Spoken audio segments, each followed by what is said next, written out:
নমস্কার বন্ধুরা, আমি আজকে করব কাঁঠাল চিংড়ি। তো একটু অন্যরকম করে করব আজকের কাঁঠাল চিংড়িটা, সেটা আমি আপনাদের সঙ্গে শেয়ার করছি। তো কাঁঠালটা আমি নুন দিয়ে হলুদ দিয়ে আমি হালকা ভাপিয়ে নিয়েছি। এখন আমি এটাকে হালকা করে ভেজে নেব। কড়াইতে তেলটা গরম হয়ে গেছে।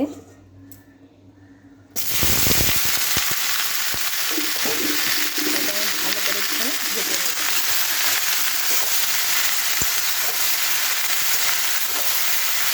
ভাজা হোক মশলাটা। এখানে আছে লঙ্কা, আদা, রসুন, টমেটো, পেঁয়াজ, এখানে আছে ধনে, জিরে। এই মশলাগুলো আমি বেটে নিই। ততক্ষণ কাঁঠালটা ভাজা হোক। কাঁঠালটা নামিয়ে নিয়েছি, লবণ হলুদ দিয়ে ভেজে নামিয়ে নিয়েছি। এখন মাছটা ভেজে নিই।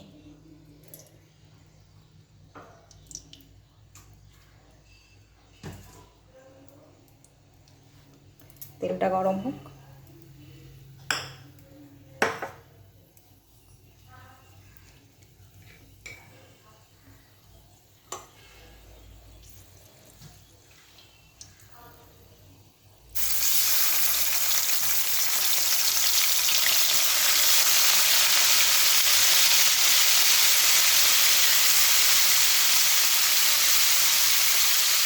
লবণ হলুদ দিয়ে দেবো, দিয়ে মাছটা হালকা করে ভেজে উঠে নিই।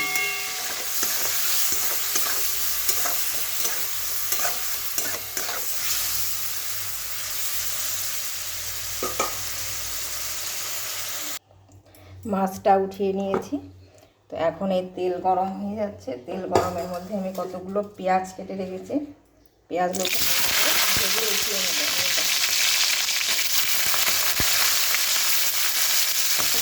এটা লাল করে ভেজে উঠিয়ে নেব।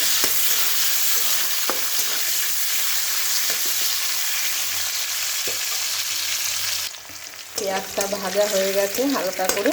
তো আমি এখন পেঁয়াজটা উঠিয়ে নেব।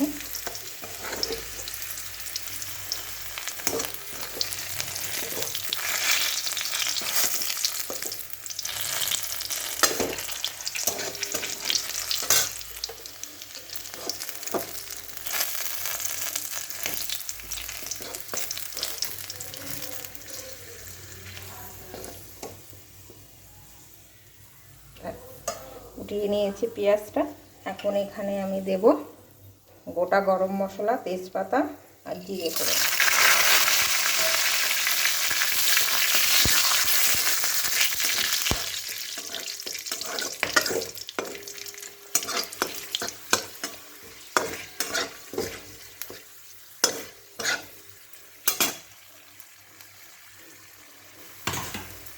কেটে রাখা আলুগুলো দিয়ে দিচ্ছি।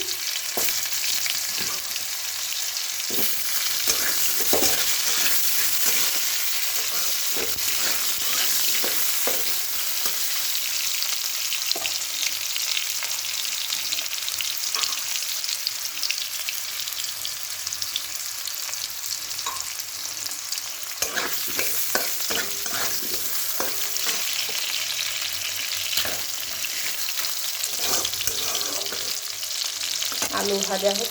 আলু হালকা ভাজা হয়ে গেছে। এখন আমি কেটে রাখা পেঁয়াজগুলো ফোড়নে দিয়ে দিচ্ছি।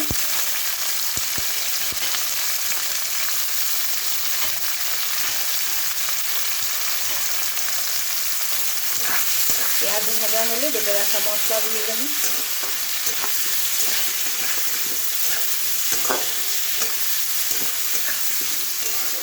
পেঁয়াজটা ভাজা হোক। পেঁয়াজটা হালকা ব্রাউন কালার হয়ে এসছে। এখন আমি মশলাগুলো দিয়ে দেবো। এখানে মিক্সিতে তো আমি আগে মশলা দেখিয়েছি কী কী বাটবো, পেস্ট করবো। এগুলো আমি একসঙ্গে সব দিয়ে দিলাম। মিক্সি ধুয়ে একটু জল দিয়ে দিচ্ছি।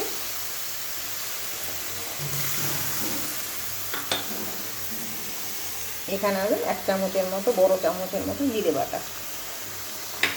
মশলাগুলো এখন ভালো করে ভাজা হোক। যেহেতু বলেছি আমি একটু অন্যরকম করবো, তো আমি মশলা ভাজা হোক। আমি ভাজা কাঁঠালগুলো নিয়ে আসছি। এখানে আমি পরিমাণ মতো লবণ, হলুদ আর চিনি দিয়ে দিচ্ছি।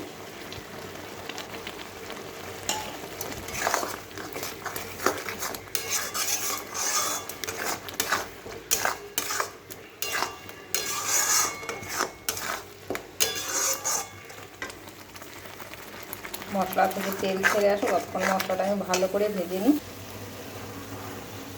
মশলা ওখানে ভাজা হচ্ছে, যেহেতু আমি বলেছি একটু অন্যরকম করব। এর আগে আমি চিংড়ি কাঁঠাল করেছি, আমার ইউটিউব চ্যানেলে আছে, তো এটা একটু অন্যরকম। আজকেরটা আমি একটু অন্যরকম করব।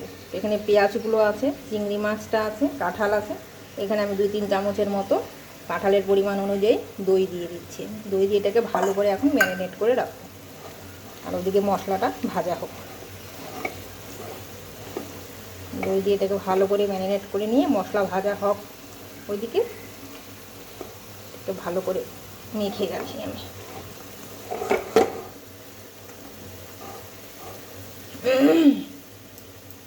কাঁঠালের পরিমাণ অনুযায়ী দইটা দিতে হবে। আমার কাঁঠাল এখানে বেশি আছে, তো আমি এখানে 3-4 চামচের মতো দই দিয়েছি।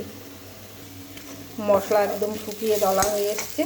এখন আমি ম্যারিনেট করা কাঁঠাল, চিংড়ি আর পেঁয়াজ ভাজাগুলো দিয়ে দিলাম। দিয়ে ভালো করে এটাকে আবার কষিয়ে নেব।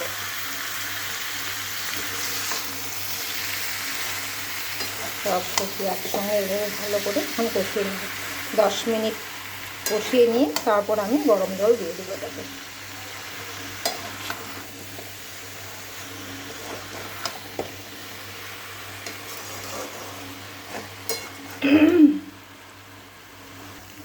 সব মশলা ভালো করে মেলানো হয়ে গেছে আর ভালো করে কষেও গেছে। এখন আমি 1 চামচের মতো গরম মশলা দিয়ে দিচ্ছি। দিয়ে গরম জল করে রেখেছিলাম সেটা এখন দিয়ে দেবো।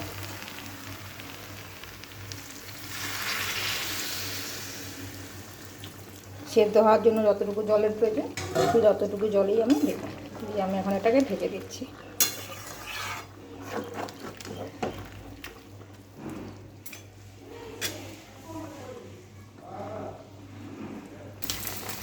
কাঁঠালটা একদম শুকিয়ে এসছে আর সেদ্ধও হয়ে গেছে।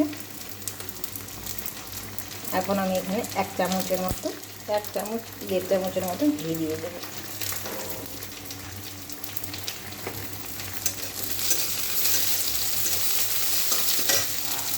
ঘি দিয়ে এটাকে ভালো করে মিশিয়ে নেব।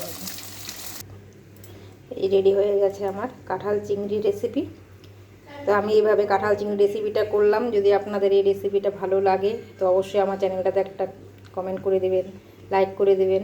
আর ইউটিউব থেকে যদি এটা দেখে আসেন তো প্লিজ সাবস্ক্রাইব করে দেবেন, আমার পাশে থাকবেন। আমি অন্য দিন আসবো আবার অন্য ভিডিও নিয়ে।